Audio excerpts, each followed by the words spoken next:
성경에 수록된 하나님의 사역, 그러니까 하나님이 하신 일을 종합하게 되면 크게 네 가지로 요약할 수가 있어요. 하나님 무슨 일을 하셨냐면 첫 번째는 창조를 하셨죠. 그래서 창세기 1장 1절에 태초에 하나님이 천지를 창조하시니라.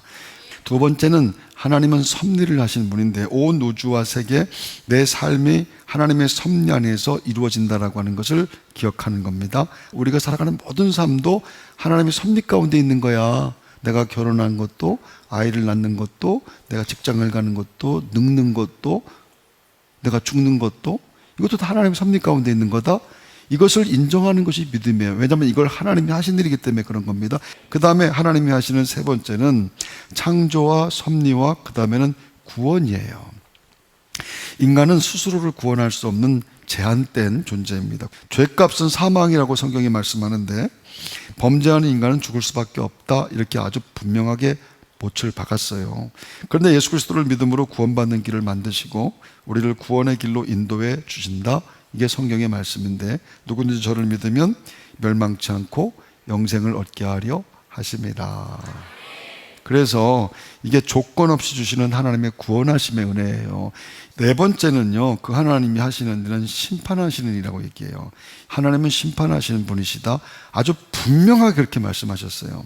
하나님이 하실 마지막 사역은 심판이신데 사건과 시간과 장소를 따라서 사실은 지금도 심판하고 계시지만 장차 하실 종말의 심판은 하나님이 하실 사역의 마지막 남은 것이다, 이렇게 말씀해요. 하나님의 말씀은 다 이루어졌어요. 지금까지 마지막 하나님의 말씀이 이루어진 건 결국 심판인데 네가 아무 일이 없다고 할 때가 그때 심판이 오리라, 성경이 그렇게 말씀하거든요.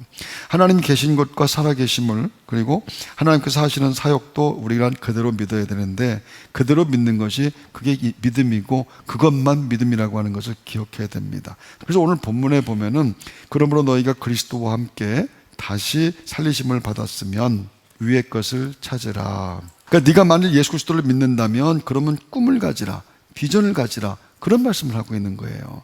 여러분, 요셉은 꿈꾸는 사람이에요. 자신의 꿈대로 30살 되던 해 애굽의 국무총리가 됐죠.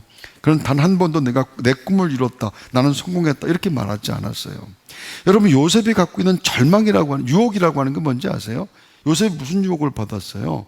요셉이 갖고 있는 유혹은 다른 유혹이 아니에요. 편안함이라든지 아니면 성적인 유혹이라든지 이 모든 것들이 너무너무 큰 유혹이었지만 절망하고 싶은 유혹입니다. 형제로부터 버림받았습니다. 그 다음에는 노예로 끌려갔습니다. 그 다음에 좀 살만한가 싶었는데 이제 또 감옥에 끌려가고 싶습니다. 절망하고 싶어. 여러분, 절망하고 싶은 유혹을 느끼지 않습니까? 이런 형편에서. 근데 그 유혹을 이겼다라고 하는 것이에요. 그 유혹을 이긴 것은 꿈 때문이라고 하는 겁니다. 그 신앙과 비전의 조화, 하나님이 하신 네 가지 일을 기억하면서 내게 주어진 꿈을 가지고 나아가는 삶, 이게 조화로운 삶이라고 하는 것인데 오늘 밤도 여러분들은 꿈을 가지고 하나님 하시는 일을 기억하면서 하나님 내게 주신 꿈을 가지고 기도하는 그런 믿음들이 되시기를 바랍니다. 하나님의 꿈이 내 비전이 되는 것이 그게 성령이 함께하는 기도의 증거들일 텐데 오늘 기도로 인생이 변화되는 거룩한 체험이 여러분 모두에게 있게 되기를 주의 이름으로 축원합니다.